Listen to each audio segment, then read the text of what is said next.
സ്നേഹക്കൂട്ടിന്റെ എല്ലാ പ്രിയപ്പെട്ട പ്രേക്ഷകർക്കും മെട്രോ സ്റ്റാറിലേക്ക് സ്വാഗതം. പല്ലവിയും സേതുവും ഒരുപാട് നാളുകൾ കാത്തിരുന്ന ഒരു നിമിഷം തന്നെയായിരുന്നു അവരുടെ വിവാഹം എന്ന് പറയുന്നത്.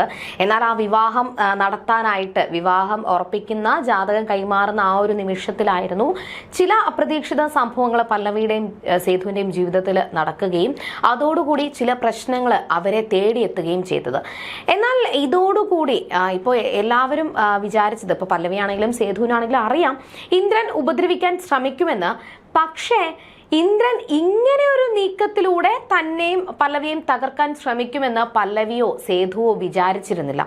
എന്തൊക്കെയാണ് ഇനി അങ്ങോട്ടുള്ള അവരുടെ ജീവിതം, ഇനി എന്തൊക്കെ പ്രശ്നങ്ങളായിരിക്കും ഇന്ദ്രൻ കാരണം പല്ലവിയും സേതുവും നേരിടാൻ പോകുന്നത്? ഇതോടുകൂടി പല്ലവിയുടെയും സേതുവിന്റെയും ജീവിതം തകരുമോ, കുടുംബം തകരുമോ എന്നൊക്കെ നമുക്ക് നോക്കാം. അതിനു മുൻപ് ആദ്യമായിട്ടാണ് ഈ ചാനൽ കാണുന്നതെങ്കിൽ തീർച്ചയായിട്ടും സബ്സ്ക്രൈബ് ചെയ്യുക. അപ്പോൾ ഞങ്ങളിടുന്ന പുതിയ സീരിയൽ റിവ്യൂ വീഡിയോസ് എല്ലാം നിങ്ങൾക്ക് ലഭിക്കുന്നതായിരിക്കും. ഒരുപാട് നാളുകൾ കാത്തിരുന്ന ആ ഒരു നിമിഷത്തിൽ വന്നെത്തി സന്തോഷത്തോടു കൂടി നിൽക്കുമ്പോഴായിരുന്നു ജ്യോത്സ്യന്റെ ആ പ്രവചനം വന്നത്. ഒരിക്കലും ഇപ്പോൾ സേതുവിന് വിവാഹം കഴിക്കാം, കുഴപ്പമൊന്നുമില്ല. പക്ഷേ ഈ ജാതകത്തില് സേതുവിന്റെ ഇപ്പോഴത്തെ സമയത്തിൽ ചില പ്രശ്നങ്ങൾ കാണുന്നുണ്ട്. അമ്മയുടെ ദുഃഖമാണ് ഇതിൽ കാണാൻ സാധിക്കുന്നത്. അതുകൊണ്ട് എത്രയും പെട്ടെന്ന് സേതു തന്റെ അമ്മയെ കണ്ടുപിടിക്കുകയും ഈ പ്രശ്നത്തിന് പരിഹാരം കാണുകയും ചെയ്യണം. ഇല്ലാന്നുണ്ടെങ്കിൽ സേതുവിന്റെ ഈ വിവാഹം ഒരുപാട് നീണ്ടുപോകാനായിട്ടുള്ള സാധ്യതയുണ്ട്. ഇല്ലെങ്കിൽ വിവാഹ ബന്ധത്തിൽ തന്നെ ഒരുപാട് പ്രശ്നങ്ങൾ വരാനുള്ള സാധ്യതയുമുണ്ട്. അല്ലെങ്കിൽ അകാല മൃത്യു വരെ സംഭവിക്കാനുള്ള സാധ്യതയുണ്ടെന്നാണ് ജ്യോത്സ്യൻ പറഞ്ഞത്. അതുകൊണ്ട് അച്ചു പറഞ്ഞത് പ്രകാരം കുറുപ്പമാവന് കാര്യങ്ങളെല്ലാം അറിയായിരുന്നു. അങ്ങനെ കുറുപ്പമാവൻ വഴി ലക്ഷ്മിയെ കൊണ്ടുവരാനായിട്ടാണ് സേതുവും പൂർണിമയും ശ്രമിക്കുന്നത്. പക്ഷേ അതിനു മുന്നേ തന്നെ പൂർണിമയെ കുറുപ്പമാവൻ ഒന്ന് താക്കീത് നൽകിയിട്ടുണ്ടായിരുന്നു. ലക്ഷ്മി വന്നു കഴിഞ്ഞാൽ പലരുടെയും ജീവിതം തകരുമെന്ന്. അതൊന്നും കേൾക്കാതെ തന്നെ ആണ് ഇവിടെ പൂർണിമ കുറുപ്പമാവനെ കൊണ്ട് ലക്ഷ്മിയെ കൊണ്ടുവരാനായിട്ട് ശ്രമിക്കുന്നത്. എന്നാൽ ഇതിനിടയിൽ ആ ഒരു ജാതകം കൈമാറുന്ന സമയത്തും വിളക്ക് കത്തിക്കുന്ന സമയത്തും എല്ലാം നേരിട്ട പ്രശ്നങ്ങൾ പല്ലവിയെ വല്ലാതെ അങ്ങ് അലട്ടുന്നുണ്ടായിരുന്നു. ഈ പ്രശ്നത്തിന് എങ്ങനെ പരിഹാരം കാണുമെന്നൊക്കെ വിചാരിച്ചുകൊണ്ടിരിക്കുമ്പോഴായിരുന്നു പല്ലവി കോളേജിലെത്തി. എന്നാൽ കോളേജിൽ ക്ലാസ് എടുക്കുന്ന സമയത്തും പല്ലവിക്ക് ഒരു കാര്യത്തിലും ഒരു ഉറപ്പില്ല. അങ്ങനത്തെ ഒരു പ്രശ്നങ്ങളുണ്ടായിരുന്നു. പെട്ടെന്നാണ് ഒരു സംഭവം കോളേജിൽ ഉണ്ടായത്. ആ ഒരു കാരണം കൊണ്ട് തന്നെ പല്ലവിയുടെ ആ ഒരു സമാധാനം തന്നെ നഷ്ടപ്പെട്ടു. ആരെ താൻ കാണരുത്, അല്ലെങ്കിൽ ആർക്കൊപ്പം താൻ കൂടെ നിൽക്കാൻ പാടില്ല എന്നൊക്കെ വിചാരിച്ച ഒരാൾ തന്നെയാണ് കോളേജിലെത്തിയത്, സാക്ഷാൽ ഇന്ദ്രൻ.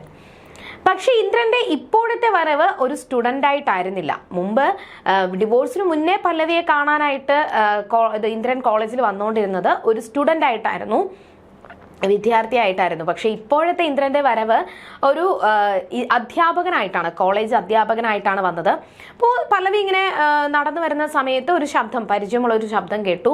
അങ്ങനെ നോക്കുമ്പോഴാണ് ഇന്ദ്രൻ കോളേജിൽ ഒരു ക്ലാസ് റൂമിൽ ക്ലാസ് എടുക്കുന്നതായിട്ട് പല്ലവി കണ്ടത്. എന്നാൽ അവിടെ ചെന്ന് തന്നെ ഇന്ദ്രനെ ഒരുപാട് വാൺ ചെയ്യുകയും അതിന്റെ പേരിൽ പ്രിൻസിപ്പലിനോട് കംപ്ലൈന്റ് ചെയ്യാനായിട്ട് പോവുകയും ചെയ്തപ്പോൾ ഇന്ദ്രൻ തന്നെ പല്ലവിയെ തടഞ്ഞു. നീ വിചാരിച്ചത് ഞാൻ ഒരിക്കലും നിന്റെ ജീവിതത്തിലോട്ട് വരത്തില്ല എന്നാണ്. പക്ഷേ ഞാൻ എവിടെയും പോകത്തില്ല, നിന്നെ വിട്ട് ഞാൻ പോകത്തില്ല. പക്ഷേ ഞാൻ നിന്നോട് പ്രശ്നങ്ങൾ ഉണ്ടാക്കാനോ ഒന്നും അല്ല പല്ലവി വന്നത്. എനിക്ക് നന്നാവണം, എനിക്ക് നല്ലൊരു ജീവിതത്തിലൂടെ ഇനി എനിക്ക് നല്ലൊരു ജീവിതം വേണം. അതിനു വേണ്ടിയിട്ട് ഇവിടെ കുട്ടികൾക്ക് ഒരു വഴികാട്ടിയായിട്ട് അവർക്ക് നല്ല കാര്യങ്ങൾ പറഞ്ഞു കൊടുക്കാൻ വേണ്ടിയിട്ടാണ് ഞാൻ കോളേജിലോട്ട് ഒരു അധ്യാപകനായിട്ട് എത്തിയതെന്ന് ഇന്ദ്രൻ പറഞ്ഞു. എന്നാൽ ഇന്ദ്രന്റെ ഈ നാടകങ്ങളെല്ലാം വെറും നുണക്കഥകൾ മാത്രമാണ്. ഇന്ദ്രന്റെ ഈ ഒരു അഭിനയം, ഇതെല്ലാം അഭിനയം മാത്രമാണ്. മറ്റെന്തോ മനസ്സിൽ കരുതി വെച്ചിട്ട് തന്നെയാണ് ഇന്ദ്രൻ ഇവിടേക്ക് വന്നത് എന്ന് പല്ലവിക്ക് നല്ലതുപോലെ അറിയായിരുന്നു. അതുകൊണ്ട് തന്നെ പല്ലവി അവിടുത്തെ ഇന്ദ്രന്റെ ക്ലാസ്സുകളാണെങ്കിലും അല്ലെങ്കിൽ ഓരോ കാര്യങ്ങളാണെങ്കിലും അതിലെല്ലാം തലയിട്ട് പ്രശ്നങ്ങൾ ഉണ്ടാക്കാനായിട്ട് പല്ലവി ശ്രമിച്ചു. കോളേജിൽ ഒരു പ്രോഗ്രാം വന്ന സമയത്ത് ഇന്ദ്രൻ അവർക്കെല്ലാവർക്കും കൂടി ഡാൻസും പ്രോഗ്രാമും അങ്ങനെ പറഞ്ഞു കൊടുക്കുകയും പിന്നെ ഓരോ സംശയങ്ങൾ പറഞ്ഞു കൊടുക്കുമ്പോഴെല്ലാം പല്ലവി അതിലെല്ലാം തലയിട്ട് വലിയ വലിയ പ്രശ്നങ്ങളാണ് ഉണ്ടാക്കിയത്. എന്നാൽ ഇതെല്ലാം ഇന്ദ്രൻ ചെയ്യുന്നത് ഋതുവിന് വേണ്ടിയിട്ടാണ്. ആ ഒരു മെഡിറ്റേഷൻ ക്ലാസ്സിൽ വെച്ചിട്ടാണ് ഋതുവും ഇന്ദ്രനും കണ്ടുമുട്ടുന്നത്. അങ്ങനെ അവിടെ ഒരുപാട് നാളത്തെ ക്ലാസ്സുകൾക്കൊടുവിൽ ഋതുവിന് അറിയത്തില്ല പല്ലവിയുടെ മുൻ ഭർത്താവായിരുന്നത് ഈ ഇന്ദ്രനാണെന്ന്. അവിടെ എല്ലാവരുടെയും മുന്നിൽ ജിത്തു നീലകണ്ഠൻ എന്ന് പറയുന്ന പേരിലാണ് ഇന്ദ്രൻ പേര് മാറ്റി അറിയപ്പെടുന്നത്. അപ്പോൾ അവിടെ വെച്ച് ഋതുവിനോട് ഒരുപാട് അടുക്കുകയും ഋതുവുമായിട്ട് സൗഹൃദം കൂടുകയും അത് വലിയൊരു പ്രണയത്തിലോട്ട് എത്തുകയും ചെയ്യുകയാണ്. എന്നാൽ അതെല്ലാം ഋതുവിന് ആപത്താണെന്ന് ഋതു പോലും തിരിച്ചറിയുന്നില്ല.